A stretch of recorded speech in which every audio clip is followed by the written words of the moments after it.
welcome back to my channel. If you're new here, hi, welcome, I'm Lisette. And guys, I've got the first update for you for my Josephine Wall from Diamond Painting Deutschland, a round diamond painting, which is huge, 112 by 88 centimeters with 225 colors. And I call this an XL diamond painting, extra large diamond paintings. They are also known as max color diamond paintings. I have done the unboxing of this diamond painting on my channel. I'll put a link in the description box below. And guys, I have finished the first quarter. So are you ready? You can already see the flamingos, but I will zoom out. Dun, dun, dun, dun, dun. Look, this is the first quarter that I was able to do. I'll put the photo in screen next to it. So this is the left bottom side where we have the flamingos, the beautiful flowers and the boat. And here we see the first part of the shawl that is around her neck. I started in the left bottom side and normally I go row per row. But as I wanted to see one flamingo when I was working this, I was like, okay, I need to do a row on top of it. And then I thought, you know what, I'm going to make 4 diamond paintings out of this because it's that large, and work 4 quarters. So this is the first one. I will zoom in a sec, guys, but then I'm going to go to that side. And look, I've already pasted release papers, so 1 row of release papers on it.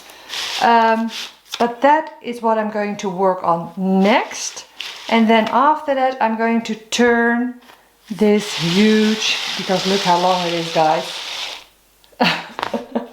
And then I'm going to do the top left, and then her face, I'm going to save that for last. It's a huge diamond paint to work on, so when I work on it, it lays flat on the table like this. So when I'm not working on it, I'm not rolling it up because this is double-sided adhesive, so you need to be a little bit more careful with these diamond paintings. So I hang it up with these clothes hangers that I use on this huge, and I put on this huge legend to hang it up. As this is a really large diamond painting, it isn't really practical to work on. So you really need a large surface, and well, as said, I work on it on our dining room table, which is this. And I'll just zoom you in to give you a closer look on the diamond painting itself, the part that I have done, and then I'll show you my setup, so how I go about working on this one. Okay, right guys, so I'm doing this handheld, so I don't make you seasick, but here we see the beautiful flamingos, and look at the waves that you see, and then here you see the seeds from the dandelion. And this part, I really think this is interesting. Look, with all those little puffs that you see.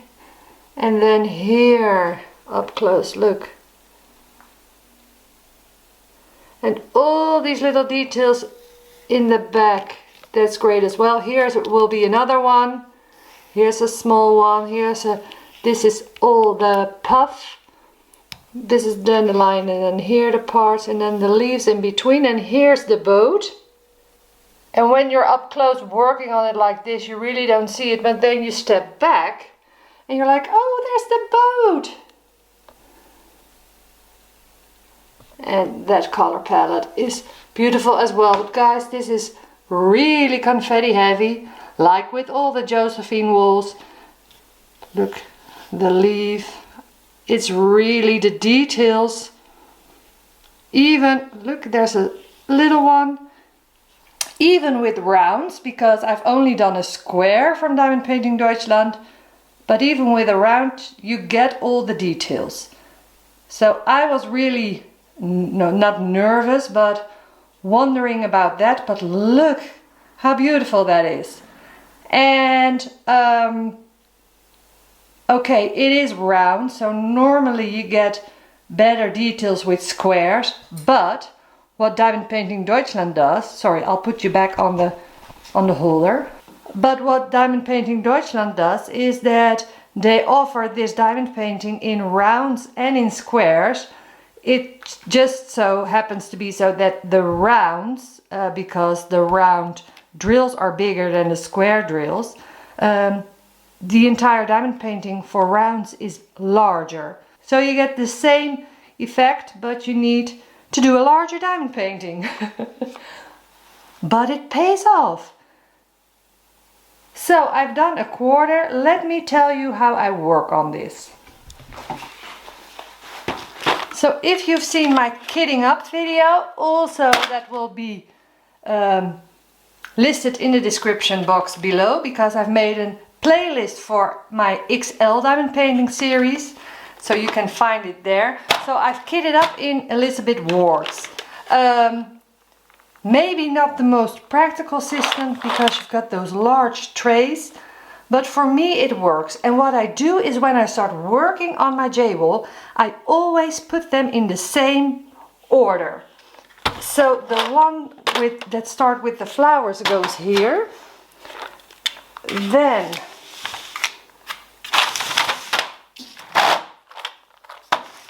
like that. So I have three, let me zoom out, 3 boxes like that. And then one box I normally have over here.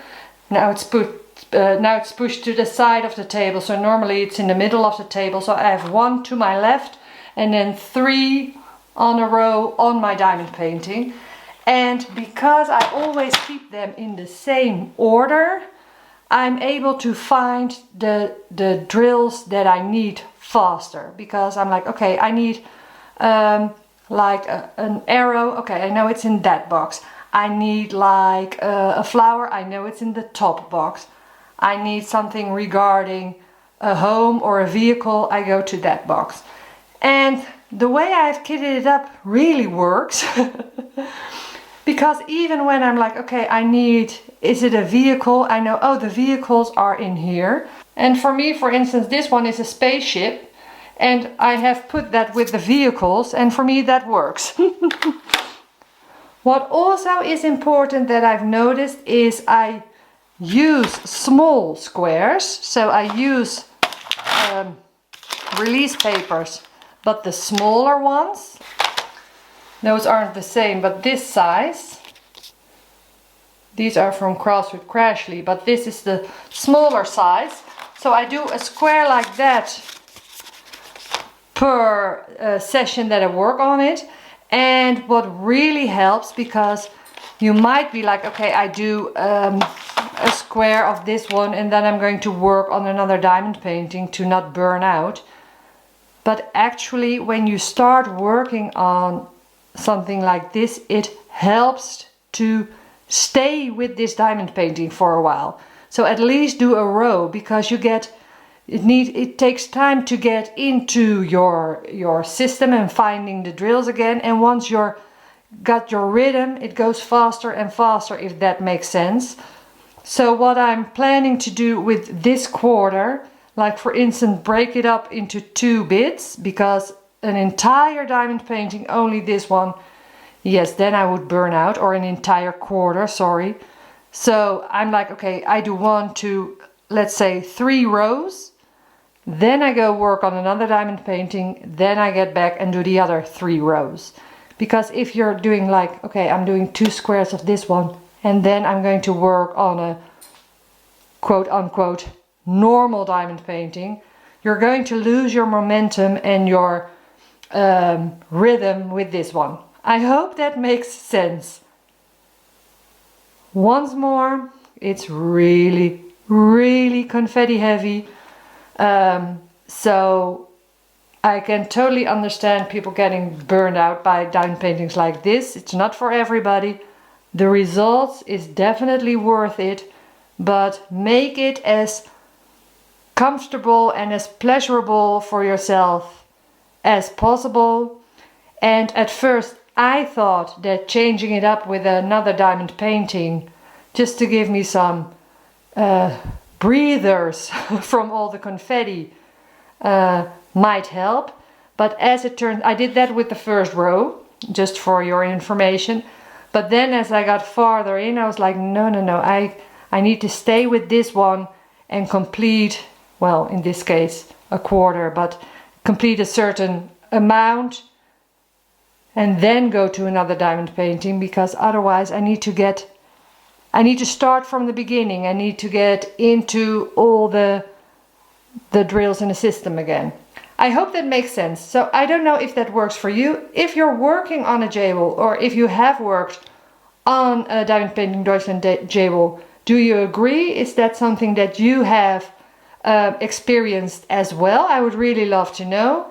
Well guys, I'm going to continue working on this beautiful, oh it's so beautiful, beautiful diamond painting, and the next time that you'll see another update, I will have done this quarter. So then I'll be at the halfway mark and we go to the top.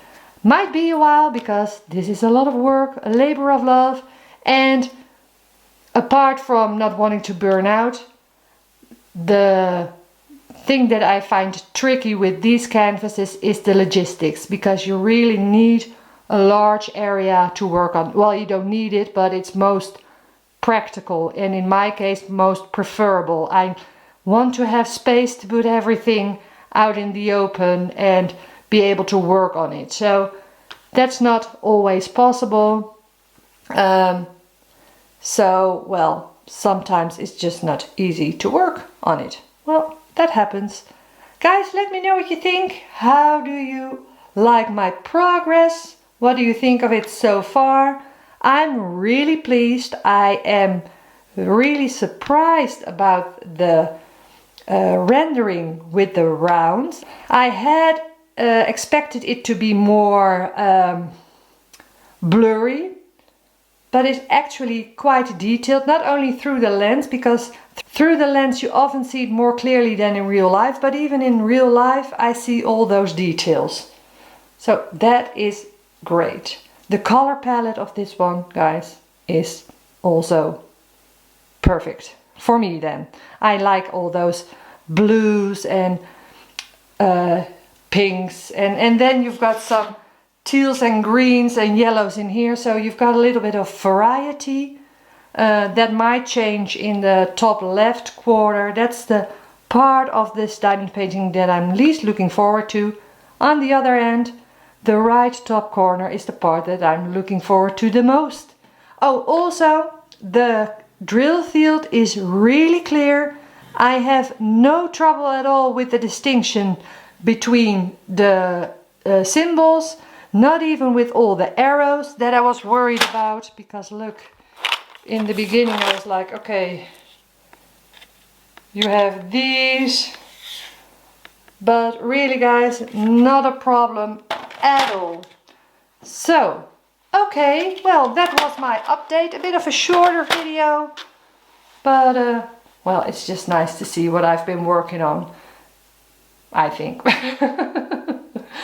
I'm very proud to show it to you guys, and I can't wait to start on the next part, and as soon as I have finished that part I will have another update.